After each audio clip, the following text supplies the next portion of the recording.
The moment I collapsed onto the marble floor of Riverside Country Club, my sister Amanda's wedding reception came to a screeching halt. The orchestra stopped mid-note. Champagne glasses froze halfway to lips, and 300 guests turned to stare at me, sprawled out in my emerald bridesmaid dress. What they didn't know was that my dramatic fall was completely intentional. What I heard next would shatter everything I thought I knew about my family. Before we jump back in, tell us where you're tuning in from, and if this story touches you. Make sure you're subscribed, because tomorrow I've saved something extra special for you. You see, for months leading up to this wedding, I'd felt like an outsider looking in. Whispered conversations that stopped when I entered rooms, meaningful glances exchanged behind my back, the growing sense that everyone was keeping something, from me, something big. So when I spotted my chance during Amanda's first dance with Ryan, I took it. I pretended to faint, and as I lay there with my eyes closed, listening to their unguarded words, I discovered truths that would change my life forever. The morning of Amanda's wedding dawned crisp and clear, the kind of May day that makes Austin, Texas, feel like paradise. Sunlight streamed through the floor-to-ceiling windows of the bridal suite at Riverside Country Club, casting everything in a golden glow that seemed almost too perfect to be real. I should have taken that as a warning sign. Amanda stood before the antique mirror, radiant in her custom Vera Wang gown, while our mother Carol fussed over every detail of her appearance. The dress cost more than I made in 6 months as a graphic designer, but nobody mentioned that. They never mentioned money when it came to Amanda's dreams. "Jessica, can you fix the train?" Amanda called without turning around, her voice carrying that particular tone she'd perfected since childhood, the one that made requests sound like royal commands. I carefully arranged the delicate fabric, my fingers working around the intricate beadwork that caught the light like scattered diamonds. Our grandmother Dorothy sat in the corner, dabbing at her eyes with a lace handkerchief. "You look just like your great-grandmother on her wedding day," she whispered to Amanda, her voice thick with emotion. She would have been so proud to see this moment. I felt a familiar pang in my chest. Great-grandmother Elizabeth had left her vintage pearl necklace to the Thompson granddaughter who finds true love first. Those pearls now rested against Amanda's collarbone, gleaming like tiny moons against her porcelain skin. The irony wasn't lost on me. Had been engaged first. That relationship had crumbled 8 months ago when Tyler decided he needed space to find himself. Amanda had met Ryan just 2 years ago, yet here she was, living the fairy tale I'd once imagined. For myself, "Jess looks beautiful too," Amanda added as an afterthought, catching my eye in the mirror. "That emerald really brings out your eyes." The compliment felt hollow, delivered with the same enthusiasm she might use to comment on the weather. Forced a smile and smoothed down the bridesmaid dress she'd chosen, a color that looked stunning on her other bridesmaids but made my auburn hair look muddy and my pale skin appear washed out. When I gently suggested a different shade, Amanda had burst into tears about how I was trying to sabotage her special day. "The photographer wants some shots of just the bride with her parents," Sophia Martinez, the wedding planner, announced, as she swept into the room with her ever-present clipboard. Her efficiency was legendary in Austin's wedding scene, and Amanda had insisted on hiring her despite the astronomical cost. I stepped back automatically, accustomed to being excluded. From these precious family moments, through the window I could see guests beginning to arrive on the manicured lawn below. Ryan's family had flown in from Connecticut, money relatives who spoke in clipped accents and looked at our Texas hospitality with barely concealed amusement. My father Bob had been stress-seeding antacids all week, worried about impressing the Mitchells with their superior breeding and longer family lineage. "Jessica, could you go check on the flowers?" Carol asked, not really looking at me as she adjusted Amanda's veil for the 100th time. "Make sure they haven't wilted in this heat." Another dismissal disguised as a helpful task. I nodded and slipped out of the bridal suite, my heels clicking against the polished floors as I made my way through the country club's elegant corridors. The walls were lined with photographs of past events, charity galas, anniversary celebrations, society weddings that had graced the pages of Austin Monthly. Soon, Amanda's wedding would join their ranks. The florist had outdone herself, White roses and peonies cascaded from every surface, their fragrance mixing with the scent of lemon. Oil from the antique furniture. Crystal chandeliers cast rainbow prisms across the reception hall. And the head table was adorned with enough flowers to stock a small garden center. No expense had been spared, despite Dad's recent complaints about the accounting firm's tight margins. Jessica. Maddie Chen appeared at my elbow, resplendent in her matching bridesmaid dress. Unlike me, she actually looked good in the emerald shade, her black hair and olive skin complementing the color perfectly. Have you seen the wedding cake? It's absolutely incredible. We walked together toward the dessert table where a 5-tier masterpiece stood like a sugary cathedral. Each layer was decorated with hand-piped sugar flowers that looked almost real. And the top was crowned with a crystal topper that probably cost more than my monthly rent. Amanda really went all out, I murmured, calculating the cost in my head. Despite myself, your parents must have saved for years, Maddie replied, then caught herself. I mean, it's her special day. She deserves to have everything perfect. That phrase again, Amanda's special day. I'd heard it so many times over the past months that it had become like a religious incantation. Everything, the unreasonable demands, the last-minute changes. The way family dinners had become planning sessions where my opinions were neither sought nor welcomed. There's the maid of honor. Helen Richardson, our elderly neighbor and my mother's closest friend, approached with her arms outstretched. She'd known our family since Amanda and I were children, and her opinions carried almost as much weight. As our grandmothers, you must be so happy for your sister. Such a lovely couple. They're perfect together, I agreed, because that's what everyone expected me to say, and it was true in a way.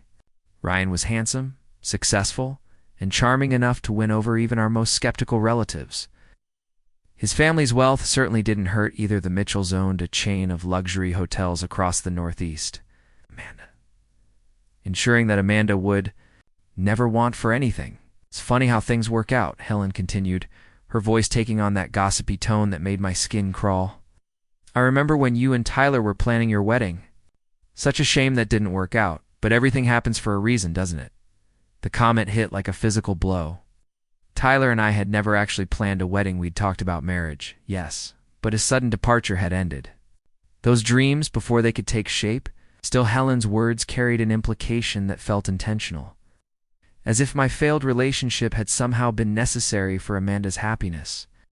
I need to check on the ceremony setup, I said quickly, excusing myself before Helen could deliver any more wisdom about divine timing and life's mysterious ways. The outdoor ceremony space was breathtaking. White chairs arranged in perfect rows faced an altar draped in flowing fabric and surrounded by enough flowers to make a professional florist weep with envy. The lake sparkled in the background, and a string quartet was setting up their instruments near the gazebo where Amanda and Ryan would exchange vows.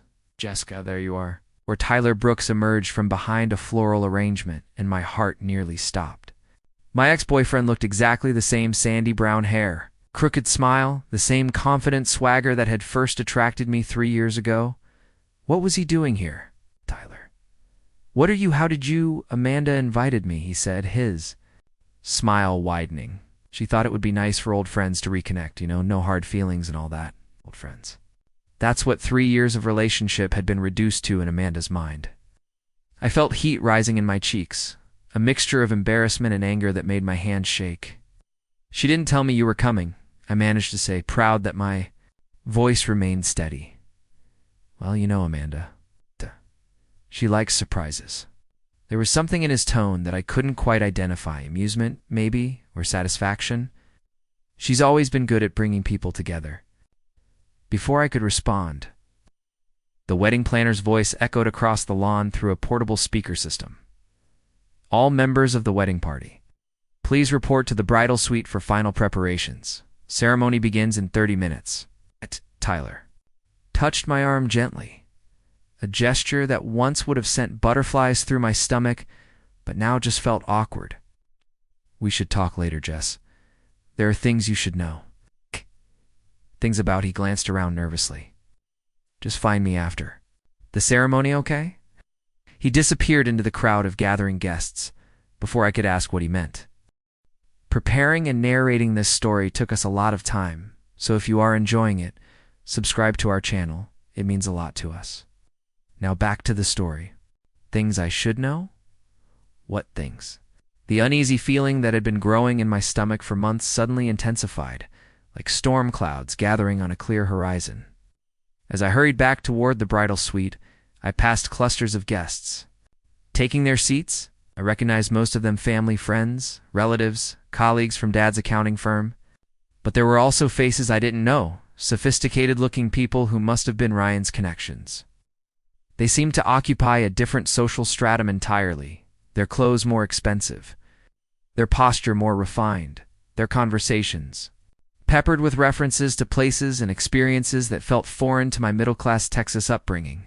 The contrast was stark and uncomfortable. We weren't poor by any means, but we definitely weren't wealthy either. Dad had built his accounting firm from nothing, working long hours to provide a comfortable life for his family. Mom had sacrificed her teaching career to raise Amanda and me, only returning to work part-time when we reached high school. We lived well, but we lived within our means, or at least, we used to. Back in the bridal suite, the energy had shifted to one of barely controlled chaos. Sophia was barking orders into her headset while simultaneously pinning a loose curl back into Amanda's elaborate updo. Carol was applying a final touch of lipstick with shaking hands, and Grandma Dot was trying not to cry and ruin her makeup. "Where have you been?" Carol snapped when she saw me. "We need to line up for the processional. Sorry, I was just, never mind." She waved me off dismissively. "Amanda, you look absolutely perfect. Ryan is going to fall in love with you all over again when he sees you walking down that aisle." Amanda beamed at her reflection, and for a moment, I remembered the sister I'd grown up with, the one who used to sneak into my room during thunderstorms, who had helped me practice my driving, who had been my best friend before we became competitors. For our parents' attention and approval places everyone. Sophia called out, "Maid of honor, you're first down the aisle," followed by the other bridesmaids. "Remember slow, graceful steps. This is being photographed and filmed, so every moment matters." As we lined up in the hallway outside the ceremony space, I caught a glimpse of the assembled crowd through the doorway. 300 faces turned expectantly toward the altar, all waiting to witness Amanda's moment of triumph.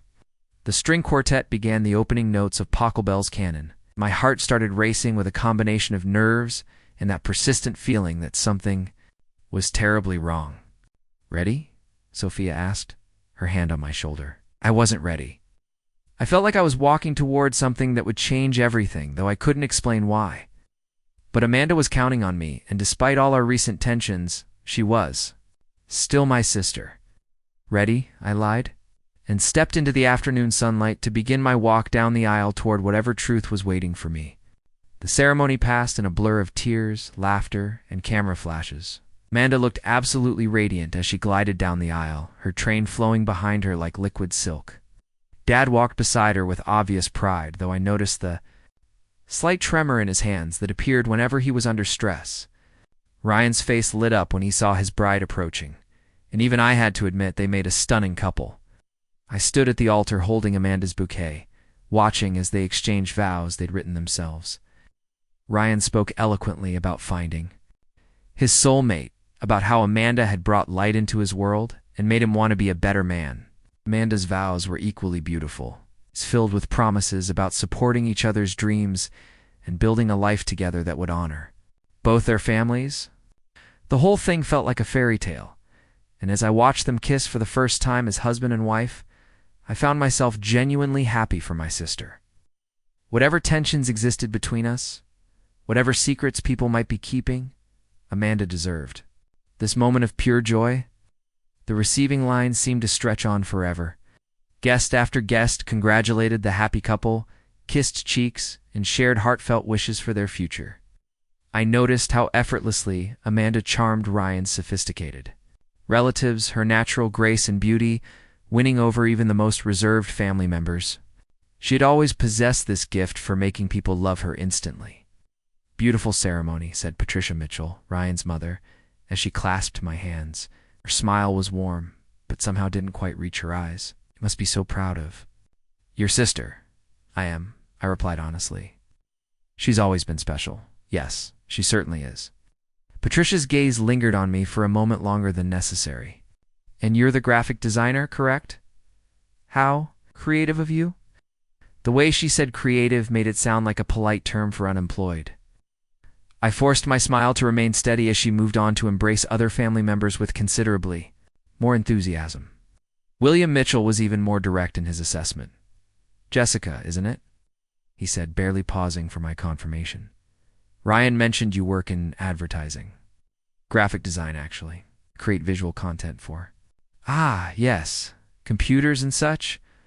Fascinating how young people make careers from hobbies these days. He chuckled at his own observation and turned away before I could respond. The reception hall had been transformed into something from a luxury magazine. Crystal chandeliers cast warm light over tables draped in ivory linens and adorned with towering centerpieces. Each place setting included multiple pieces of silverware, fine china, and crystal glasses that probably cost more than most people's monthly grocery budget. The head table where I would be sitting overlooked the dance floor, giving us prime viewing of the festivities. During cocktail hour, I found myself gravitating toward familiar faces, Dad's business associates, family friends, neighbors I'd known since childhood. These conversations felt easier, more natural than the stilted exchanges with Ryan's crowd. But even here I began noticing undercurrents I'd missed before. Bob's really outdone himself with this wedding, commented Frank Harrison, Dad's longtime business partner. Must have cost a fortune. Well, you only get married once, replied Sarah Chen, Maddie's mother. Though I have to wonder where he found the money for all this. The accounting business has been struggling lately, hasn't it? They both glanced at me and quickly changed the subject to safer topics like the weather and local sports teams. But their words echoed in my mind. Dad's business was struggling? Since when? He'd never mentioned any financial difficulties at home. As we took our seats for dinner, I found myself positioned between Chloe Watson, Amanda's best friend since college, and my cousin Marcus Thompson, Dad's nephew who worked in commercial real estate. The conversation flowed easily at first, focusing on memories of Amanda growing up and speculation about the couple's honeymoon plans. Remember when Amanda convinced the high school drama teacher to let her audition for the lead in our senior play, even though she wasn't in drama class? Chloe laughed, raising her champagne glass. Oh, she just walked in there with complete confidence and charm, and 20 minutes later, she had the part. That's our Amanda, Marcus agreed. She's always been able to get whatever she wants. Some people are just born with that gift, unlike some of us, Chloe added, with a pointed look in my direction. Remember Jessica's junior year, when she tried out for cheerleading? What a disaster that was. The comment stung more than it should have. I'd been 17 and desperately wanted to fit in with the popular crowd. My tryout had been mediocre at best, and I hadn't made the squad. Amanda, meanwhile, had been elected team captain as a sophomore. I was never much of a performer, I said lightly, trying to deflect the uncomfortable memory. No, but you were always the responsible one, Marcus offered kindly. Remember how you helped Uncle Bob with his bookkeeping during high school? It had such a head for numbers. Chloe snorted softly. Responsible is one way to put it. I always thought Jessica was just intense. Remember how she used to follow Amanda around everywhere? It was sweet when they were little, but it got kind of weird as they got older. Heat flooded my cheeks. I didn't follow her around. Oh, come on, you totally did. Even in college, you'd show up at parties where you knew Amanda would be. Tyler used to joke that he was dating both Thompson sisters because you came as a package. Deal. My hands clenched involuntarily around my napkin. Tyler had said that. I remembered those college parties differently. I thought I'd been invited, that people wanted me there. The idea that I'd been seen as Amanda's annoying tagalong was humiliating. Speaking of Tyler, Chloe continued with obvious glee. I can't believe Amanda invited him tonight. That takes some serious confidence, having your sister's ex-boyfriend at your wedding. Why wouldn't she invite him? I asked, though my voice sounded strange even to my own ears. Marcus shifted uncomfortably beside me. Well, you know. Given everything that happened? What do you mean, everything that happened? Chloe and Marcus exchanged a look that made my stomach clench. There was something here, something significant that I was clearly supposed to know, but didn't. Nothing, Chloe said quickly. Just the usual breakup drama. Ancient history now. but her tone was too casual, too dismissive. Marcus was staring intently at his salad, as if it contained the secrets of the universe. I was about to press for more information when the bandleader's voice boomed across the reception hall. "Ladies and gentlemen, please welcome for the first time his husband and wife, Mr. and Mrs. Ryan Mitchell." Amanda and Ryan swept into the room to thunderous applause, both glowing with happiness and excitement. They moved directly to the center of the dance floor for their first dance as a married couple. The band began playing at last by Etta James, and Ryan pulled Amanda close as they swayed together under the sparkling lights. I watched them dance and tried to push away the growing unease that had been building all evening. This was Amanda's special day, her moment of triumph and joy. Whatever undercurrents I was sensing, whatever secrets people seemed to be keeping, surely they could wait until after the celebration. But as the evening progressed, the feeling only intensified. During the father-daughter dance, I noticed Dad whispering something urgent in Amanda's ear that made her eyes widen slightly before she nodded and smiled brightly. When Mom joined other family members for photos, she kept glancing in my direction, with an expression I couldn't quite read: guilt, maybe, or pity. Even Grandma seemed different tonight. Usually she would spend family gatherings regaling anyone who would listen with stories about the good old days and dispensing advice about everything from cooking to romance. Tonight she sat quietly at her table, watching the festivities with a melancholy expression that seemed out of place at such a joyous occasion. The speeches began after the main course. Ryan's best man told amusing stories about their college friendship and their adventures traveling through Europe together. Amanda's matron of honor, her college roommate, shared sweet memories about late-night conversations and dreams of finding true love. Then it was my turn. I stood on shaking legs, acutely aware that 300 pairs of eyes were focused on me. The microphone felt heavy in my hands as I looked out at the crowd, searching for words that would adequately express my feelings for my sister. "Amanda and I have been through everything together," I began, my voice steadier than I'd expected. "Growing up, she was my best friend, my role model, and sometimes my biggest competition. She's always been the brave one, the one willing to take risks and chase her dreams with absolute determination." I paused, looking directly at Amanda, who was beaming up at me with genuine affection. "When we were kids, Amanda used to say she was going to marry a prince and live in a castle. Well, she may not have found actual royalty, but she definitely found her prince." The crowd chuckled appreciatively as Ryan squeezed Amanda's hand. "Ryan, you're getting an incredible woman. She's loyal, generous, and has the biggest heart of anyone I know. She'll fight for the people she loves and never give up on her dreams. Take care of each other, and may your marriage be filled with all the love and happiness you both deserve." I raised my champagne glass, and the room followed suit, to Amanda and Ryan. The applause was warm and genuine, and Amanda mouthed "thank you" as I sat back down. For a moment I felt like maybe everything was normal, that the strange tensions I'd been sensing were just products of my own imagination. That feeling lasted exactly until the band announced it was time for the bouquet toss. All the unmarried women gathered on the dance floor, laughing and jostling for position. I hung back near the edge of the crowd, having no desire to participate in what felt like a particularly cruel ritual given my recent breakup, but Amanda spotted me and gestured insistently for me to join the group. "Come on, Jess, you need to be up here." Reluctantly, I moved closer to the center, though I made no effort to position myself strategically. Amanda turned her back to the crowd, held the bouquet high above her head, and prepared to launch it into the waiting hands of her hopeful friends and relatives. The bouquet sailed through the air in a perfect arc, and landed directly in my hands. The crowd erupted in cheers and applause, and someone shouted, "Jessica's next." But as I stood there holding the white roses and baby's breath, I caught sight of several faces in the crowd. Mom looked stricken, almost horrified. "Dad," was forcing a smile that didn't reach his eyes. Helen Richardson was whispering urgently to the woman beside her, both of them staring at me with expressions of what could only be described as pity.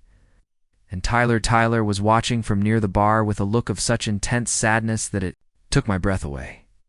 That's when I knew I had to do something drastic to find out what everyone was hiding from me. The opportunity came during the cake-cutting ceremony, when all attention was focused on Amanda and Ryan as they fed each other bites of the elaborate confection. The photographer was capturing every moment. Guests were taking pictures with their phones, and the band was playing softly in the background. I positioned myself near the head table, took a deep breath, and let my knees buckle. The crash as I hit the marble floor was spectacular. My champagne glass shattered, sending crystal shards skittering across the polished surface. The bouquet flew from my hands, white petals scattering like snow.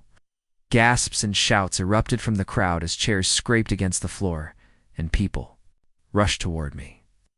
But I kept my eyes closed and my body limp, listening as the carefully constructed facade of Amanda's perfect wedding finally began to crumble around me. The chaos that erupted around my motionless body was immediate and overwhelming.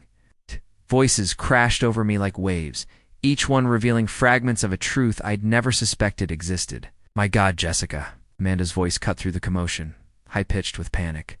"Someone called 911. No." Dad's voice was sharp, almost aggressive. "No ambulances. We can handle this ourselves." "Bob, she could be seriously hurt," Mom protested, but there was something hollow in her concern, like she was going through the motions rather than feeling genuine worry. "She's fine," came a voice I didn't immediately recognize. One of Ryan's relatives, perhaps. Probably just had too much champagne. These dramatic types always need to be the center of attention.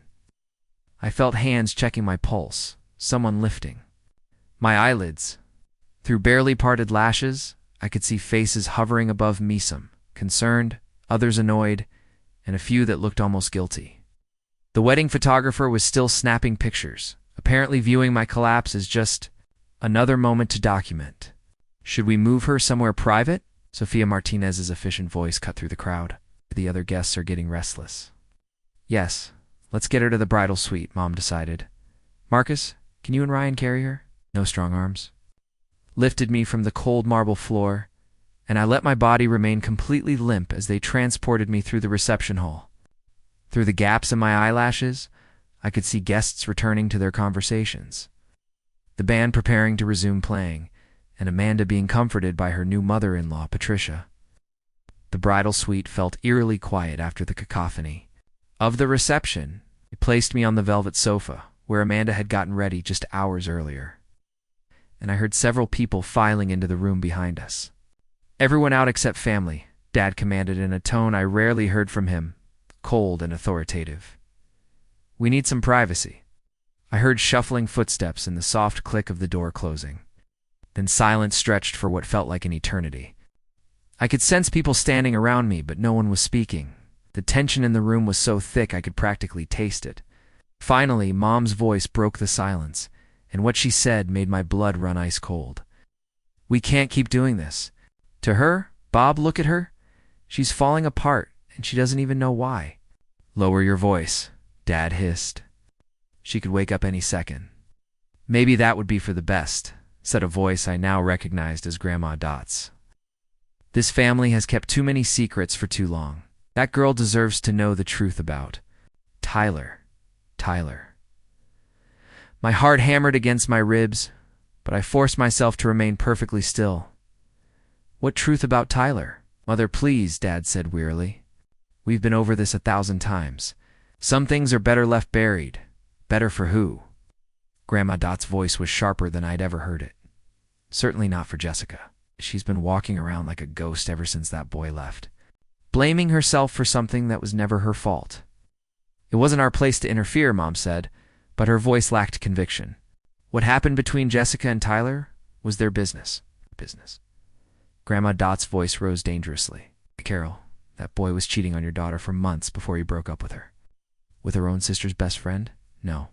Less, and you all knew about it." The words hit me like a physical blow. Tyler had been cheating on me, with someone I knew. My mind raced through memories, searching for clues I'd missed, signs I'd been too blind to see. "We didn't know for certain," Dad said defensively. "It was just rumors, gossip, it was photographs." Grandma Dot's voice was like steel. "Helen Richardson showed me the pictures herself. Tyler and that Watson girl kissing at some bar downtown. It's multiple occasions, multiple witnesses." Don't you dare tell me it was just rumors. Chloe Watson, Amanda's best friend Chloe, who had been sitting next to me at dinner just hours ago, was making snide comments about my college behavior. Chloe, who had laughed about Tyler's jokes at my expense. Chloe, who was here tonight as one of Amanda's honored guests. We made a decision as a family, Mom said quietly. Jessica was so happy with Tyler, so hopeful about their future. We thought maybe it would blow over, that he would come to his senses and end it with Chloe. Instead, he strung our daughter along for months while carrying on his affair, Grandma spat. And when he finally did break up with her, he let her believe it was her fault. Let her think she wasn't good enough, wasn't interesting enough, wasn't worthy of love. I remembered Tyler's words that day 8 months ago, how he'd sat in my apartment and explained with clinical detachment that he needed space to grow as a person. How he'd said I was wonderful, but that he felt constrained in our relationship. How he'd made it sound like breaking up was a gift he was giving me, a chance for both of us to become better versions of ourselves. The humiliation was overwhelming, but it was nothing compared to the betrayal I felt from my family. They had all known, and they had let me suffer in ignorance. And now Amanda's invited both Tyler and Chloe to her wedding, Grandma continued relentlessly, sitting them at the same table as Jessica. Watching that poor girl try to make conversation with the people who destroyed her relationship. It's cruel beyond words. Amanda doesn't know about Tyler and Chloe, Mom said quickly. We never told her. We thought you thought wrong, Dad interrupted, his voice heavy with exhaustion. Amanda figured it out months ago. She's been planning. This whole evening, like some kind of twisted social experiment? What do you mean? Mom's voice was barely a whisper. She told me tonight during our dance. She's known about Tyler's affair since last Christmas. Chloe confessed everything during one of their girls' nights out, apparently thought it was funny that she'd stolen Jessica's boyfriend. Amanda's been sitting on that information for months. The room fell deadly silent. I could hear my own heartbeat pounding in my ears as the implications of Dad's words sank in. Amanda knew about Tyler's betrayal and had said nothing. More than that, she had deliberately invited both Tyler and Chloe to her wedding, knowing it would force me to face them without understanding why. She invited Tyler specifically because she wanted to see how Jessica would react, Dad continued. She said it was time Jessica learned some hard truths about how the world really works. That's monstrous, Grandma breathed. Why would she do such a thing to her own sister? The pause that followed was so long, I began to wonder if anyone would answer. Finally, Mom spoke in a voice so quiet I had to strain to hear her. Because she's jealous? Jealous? Dad sounded incredulous. Of what? She just married into one of the wealthiest families in Texas. She has everything she's ever wanted. She's jealous of how much Jessica was loved, Mom said, her voice breaking slightly. Dumb, of how easy it was for Jessica to form genuine connections with people. Amanda's always had to work for attention, had to perform and charm and manipulate to get people to notice her. But Jessica. People just naturally gravitated toward Jessica. Even as children, she was the one neighbors remembered, the one teachers praised, the one who made lasting friendships. I thought about all the times growing up when I'd felt invisible next to Amanda's radiant beauty and magnetic personality. All the times I'd wished I could command a room the way she did, make people laugh the way she did, inspire the kind of instant adoration she seemed to generate effortlessly. Jessica never realized her own worth, Mom continued. She saw Amanda's surface achievements and thought that was what mattered. The truth is, people loved Jessica for who she was, not what she could do for them, and Amanda. Amanda has always resented that, so she decided to destroy it, Grandma said. Grimly, piece by piece, relationship by relationship. Starting with Tyler? That's enough. Dad's voice was firm. We need to focus on what we're going to do now. Jessica could wake up any minute, and we need to decide how much we're going to tell her. Tell her everything, Grandma Dot said without hesitation. Every ugly detail. She deserves to know what kind of people she's been surrounded by. And ruin Amanda's wedding night? Mom protested. This is supposed to be the happiest day of her life. Amanda ruined that herself when she decided to use her sister as entertainment. Grandma Jot shot back. Actions have consequences, Carol. It's time Amanda learned that lesson. We can't destroy the family over this, Dad said desperately. There has to be another way. The family is already destroyed, Bob. It has been for months. Jessica just didn't know it yet. I heard footsteps approaching the sofa where I lay. And suddenly Grandma Dot's weathered hand was stroking my hair with infinite gentleness. "Sweet girl," she whispered, so quietly the others probably couldn't hear her. "You're so much stronger than they give you credit for. When you're ready to face this truth, you'll know what to do." More footsteps, the rustle of fabric, and then Amanda's voice filled the room. "How is she?"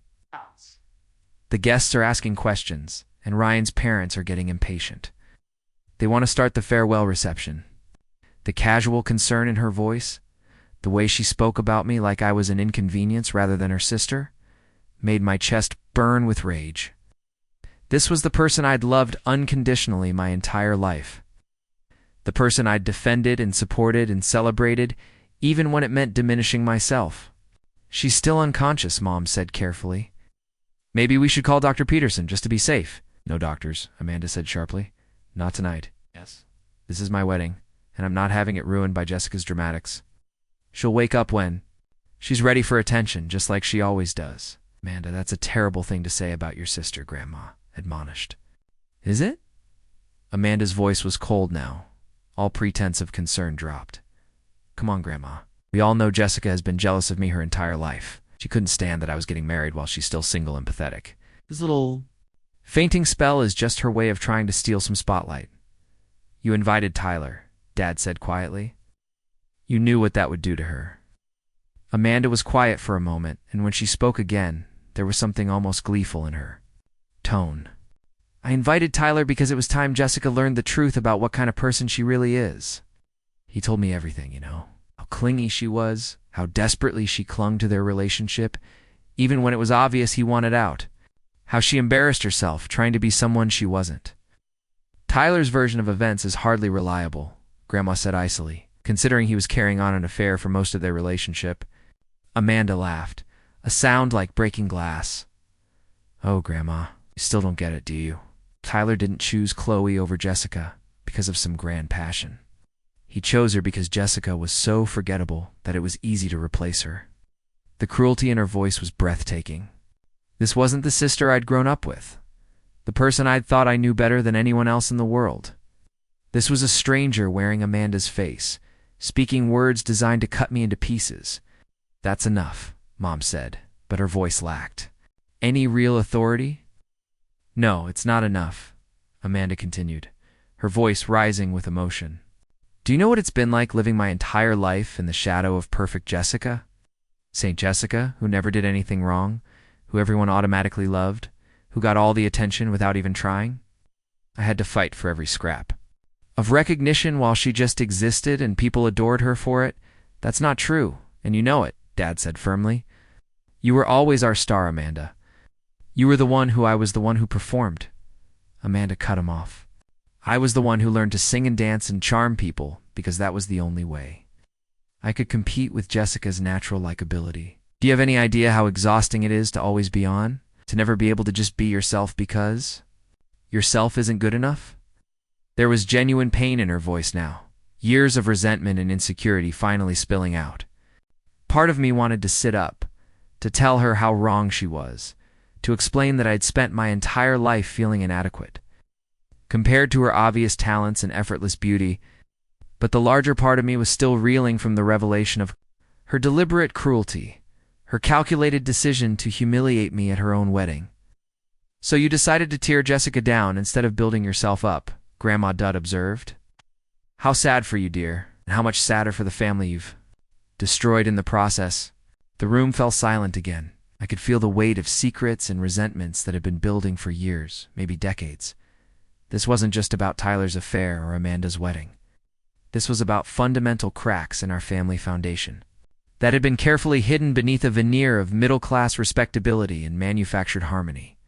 When Amanda spoke again, her voice was back to its usual controlled sweetness, but I could hear the steel underneath. "Jessica will get over it, just like she gets over everything else. She's resilient that way. Maybe this will finally teach her that the world doesn't revolve around her feelings." I realized then that this was my moment of choice. I could continue lying there pretending to be unconscious while my family's true nature revealed itself in increasingly ugly detail, or I could sit up, confront them all with what I'd heard, and force this poisonous dynamic into the open where it could finally be addressed. The decision, when it came, felt inevitable. I opened my eyes. The effect was immediate and electric. Mom gasped and stepped backward, nearly colliding with Dad, who had been leaning against the wall. Amanda froze in the middle of adjusting her veil, her face cycling through surprise, guilt, and finally settling on defiance. Grandma was the only one who didn't look shocked. She simply nodded at me with grim satisfaction, if she'd been waiting for this moment. "How long have you been awake?" Amanda demanded, her voice tight with barely controlled panic. I sat up slowly, taking my time to smooth down my emerald dress and fix my hair. The silence stretched between us like a taut wire, ready to snap at any moment. When I finally spoke, my voice was steadier than I'd expected. "Long enough." 3 words hung in the air like an accusation. Mom's face crumpled, and she reached toward me with trembling hands. "Jessica, sweetheart, we can explain, can you?" I stood up, and everyone in the room took an unconscious step backward. "Can you explain why my entire family knew my boyfriend was cheating on me and decided to let me live in ignorance? Can you explain why my sister deliberately invited my ex-lover and his affair partner to her wedding for entertainment? Please." "Mom, I'm dying to hear these explanations." Dad cleared his throat nervously. "Jessica, you have to understand we were trying to protect you, protect me." My voice rose sharply. "By letting me humiliate myself for months? By allowing me to blame myself for Tyler's departure? By watching me spiral into depression and self-doubt while you all sat on the truth?" "We thought he might come to his senses," Mom said weakly. "We thought if we told you it would destroy your relationship when there was still a chance." "There was never a chance," I shouted, my composure finally cracking. He was screwing Chloe Watson in hotel rooms while I was planning our future. He was laughing about me with her, calling me clingy and pathetic, and you all knew it. Amanda stepped forward, her wedding dress rustling with each movement. Her face had transformed into something I barely recognized. Cold, calculating, almost predatory. "You want the truth, Jessica? Fine, here's your precious truth. Tyler never loved you." "Not really." "He told me himself that dating you was just convenient. You were safe, predictable, boring. Someone he could bring home to his parents without any drama or complications." Each word was carefully chosen to inflict maximum damage, and I could see the satisfaction in her eyes as they hit their mark. "He stayed with you as long as he did because you made so few demands on him," she continued relentlessly. "You were grateful for whatever scraps of attention he threw your way. Do you know what he called you? His practice girlfriend? Someone to figure out what he actually wanted in a woman before he found someone worth keeping." "Amanda, stop," Grandma said sharply, but Amanda was beyond listening now. "And Chloe, she didn't steal him from you, Jessica. She liberated him. She showed him what it felt like to be with someone who actually had a personality, someone who could challenge him intellectually and emotionally. Someone who wasn't just a shadow following him around, desperate for validation." And her voice was breathtaking. But underneath it, I could hear something else, as years of accumulated resentment finally finding their target. This wasn't just about Tyler or tonight's humiliation.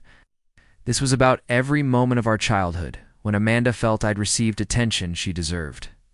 Every achievement of mine that had overshadowed hers, every relationship I'd formed that she couldn't control or manipulate.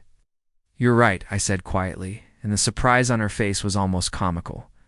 "Tyler never loved me. But you know what, Amanda? Neither did you. That's ridiculous. You're my sister. Sisters don't systematically destroy each other for sport." I cut her off. "Sisters don't invite their siblings' betrayers to their wedding just to watch them suffer. Sisters don't spend years building someone up just to tear them down when it becomes convenient." I turned to face my parents, who were huddled together, like scared children caught in a thunderstorm. Real parents don't choose sides between their children. They don't enable one daughter's cruelty toward the other. They don't stand by and watch one child be cosciently eviscerated because it's easier than dealing with the complicated truth. "Jessica, please, Dad said desperately. We're still a family. We can work through this, are we? I asked, genuine curiosity in my voice. Because from where I'm standing, it looks like you've already chosen your family, and it doesn't include me. The door to the bridal suite burst open, and Tyler appeared in the doorway. His face was flushed, and he was slightly out of breath, as if he'd been running through the country club looking for me. Jessica, thank God you're awake. I've been looking everywhere for you. We need to talk. No, I said firmly. We really don't. But you don't understand? He pressed forward into the room, seemingly oblivious to the tension crackling around us. There are things I need to explain, things I should have told you months ago. Let me guess, I said conversationally. Want to apologize for the affair?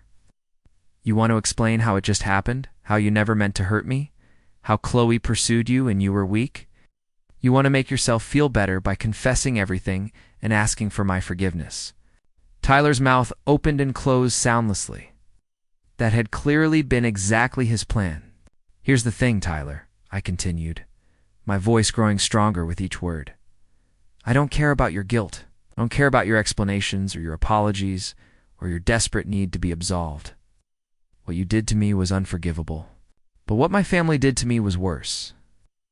I turned back to Amanda, who was watching our exchange with undisguised fascination, like she was observing an interesting psychological experiment. You orchestrated this entire evening, didn't you? The seating arrangements, the guest list, even having Tyler approach me before the ceremony. You wanted to see how long it would take for me to figure out what everyone else already knew. I wanted you to learn some hard truths about reality, Amanda said defiantly. You've spent your whole life living in a fantasy where everyone loves. You and the world revolves around your feelings. It was time you grew up. You're absolutely right, I agreed, and again her face showed surprise at my response. I did need to learn some hard truths, just not the ones you intended. I walked over to the window that overlooked the reception hall below. Through the glass, I could see guests dancing, laughing, celebrating what they believed was a perfect love story. The orchestra played a waltz, and elegant couples glided across the polished floor in perfect time. Without turning around, I spoke quietly but firmly. I've realized something tonight. The people I trusted the most, my own family, are capable of stunning cruelty. Loyalty in this family only exists if you never question your place or challenge the rules. And my sister? She doesn't see me as someone to love, just someone to beat. Jessica, my mother began, but I stopped her with a raised hand. Most importantly, I've learned that I've wasted years trying to earn love and approval from people who were never going to give it willingly. People who saw my value in how little I asked for, how quietly I existed, how willing I was to accept crumbs of affection.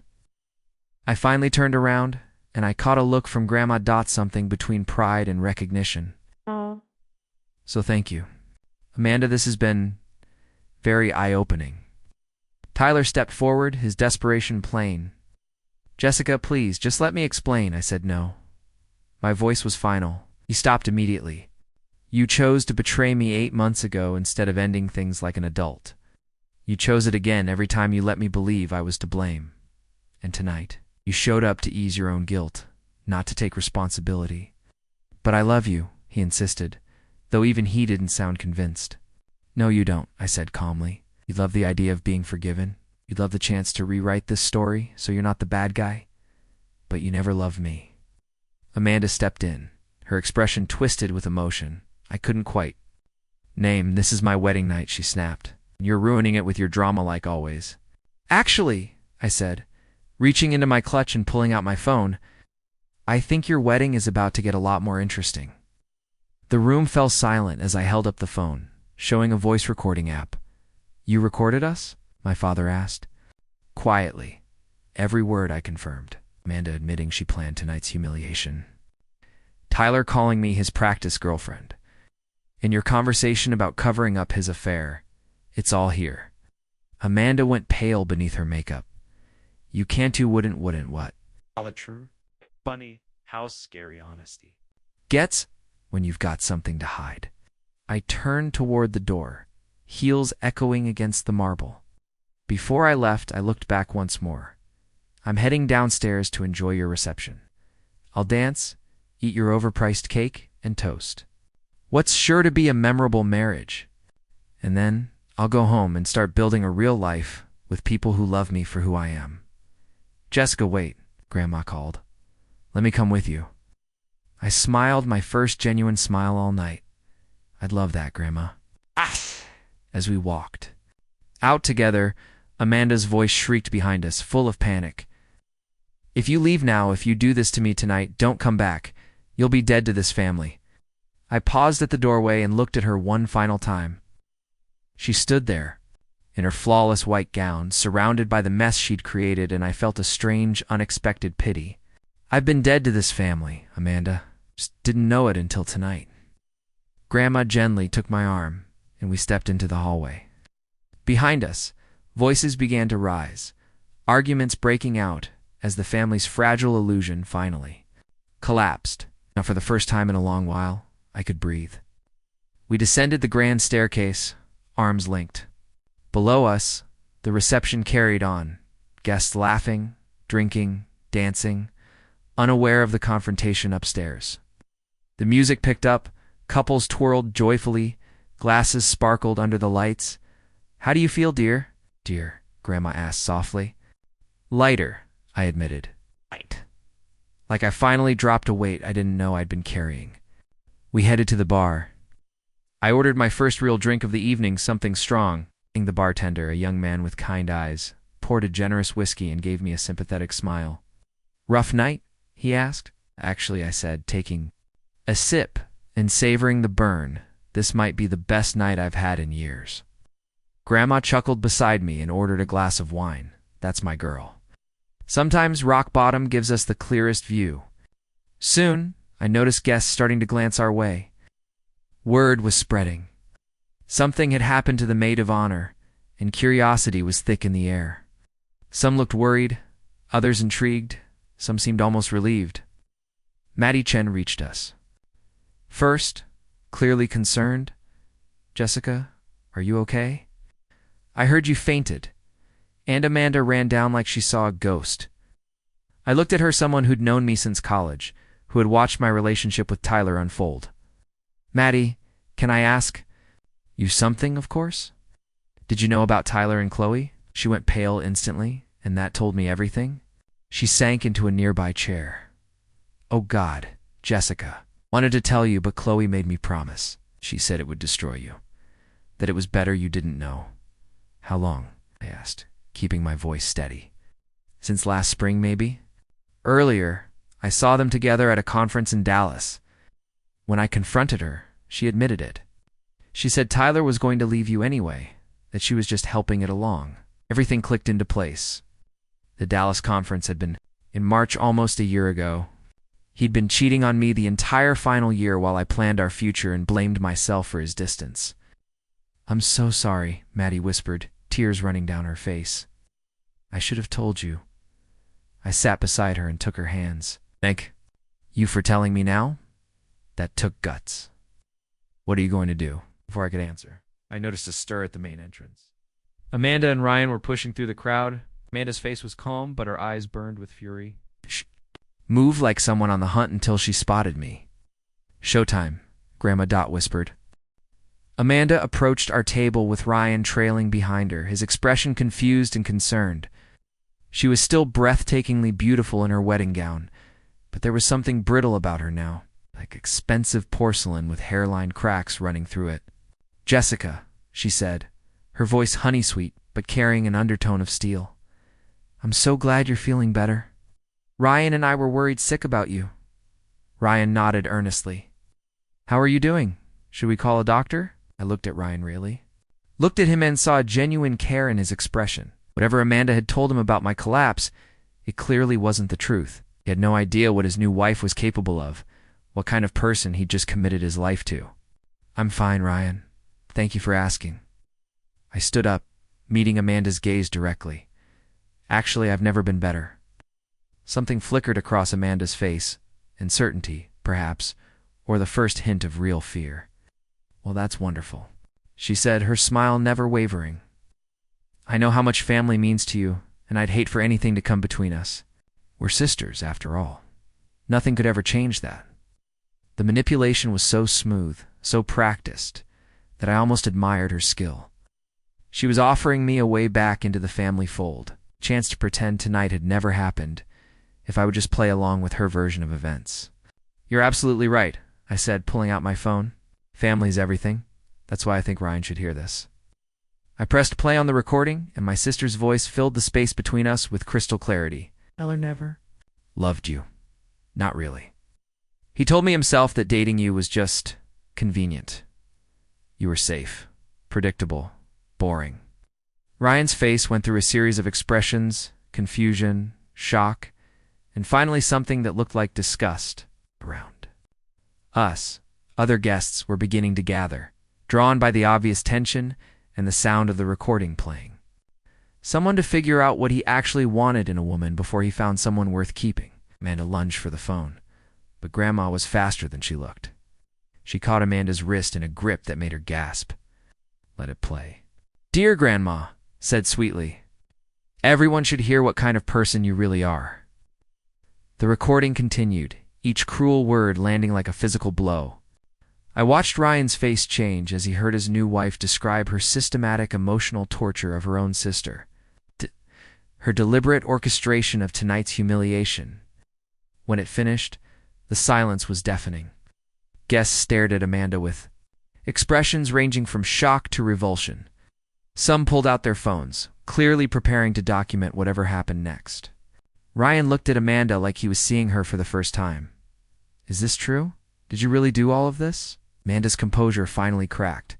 "She's making it all up. She recorded some fake conversation to ruin my wedding because she's jealous I was there, Ryan," Grandma interrupted. "I heard every word. So did her parents. Would you like me to call them down here to confirm?" Ryan took a step backward, his face pale with horror. "Amanda, how could you do something like this to your own sister? Because she deserved it." Amanda screamed, her careful facade finally shattering completely. "Because she's always been everyone's favorite, always gotten everything handed. To her, while I had to fight for every scrap of attention, because she needed to learn that the world doesn't revolve around her, the reception hall had gone completely silent. 300 guests watched as the beautiful bride they'd come to celebrate revealed herself to be something monstrous." Ryan pulled off his wedding ring and set it on our table with shaking hands. "I can't do this. Can't be married to someone who could treat another person this way. Ryan, no." Amanda reached for him desperately. "You don't understand. She's manipulating you." She's always been manipulative, but Ryan was already walking away, pushing through the crowd of stunned guests toward the exit. Amanda started to follow him, but the weight of 300 stares held her in place. I picked up Ryan's discarded ring and held it out to her. "I believe this belongs to you now." Amanda stared at the ring, then at me, her face cycling through rage, desperation, and finally something that might have been recognition of what she'd lost. "This is all your fault," she whispered. "No," I said gently. "This is all yours." I walked away from her then, Grandma beside me, leaving Amanda standing alone in her perfect white dress, surrounded by the wreckage of her perfect wedding. As we reached the exit, I felt a hand on my shoulder. I turned to find Dad standing there, his face aged by what felt like decades in a single evening. "Jessica, sweetheart, please, we can fix this. We can all sit down and talk. There's nothing left to fix, Dad, and nothing left to talk about." He nodded slowly. "The fight. Going out of him, I love you, you know. Despite everything, I do love you." "I know," I said. "But love without respect, without trust, without basic human decency, that's not enough anymore." 6 months later, I moved to Denver to start fresh. I found a job with a design firm that appreciated my creativity, made friends who valued honesty over harmony, and began dating someone who saw me as a complete person rather than a convenient placeholder. Grandma visits me every few months, and we have long conversations about family, forgiveness, and the courage it takes to choose yourself over toxic loyalty. Amanda and Ryan's marriage was annulled within a week. She still lives in Austin, though our parents tell me she's struggled to rebuild her social life after that night. I don't take any pleasure in her downfall, but I don't mourn it either. Sometimes the best thing that can happen to you is discovering who people really are. when they think you're not listening. Sometimes the most loving thing you can do for yourself is walk away from people who only love the version of you that makes them comfortable. And sometimes pretending to faint at your sister's wedding is exactly the wake-up call you need to. Start living your real life. Up next, you've got 2 more standout stories right on your screen. If this one hit the mark, you won't want to pass these up. Just click and check them out.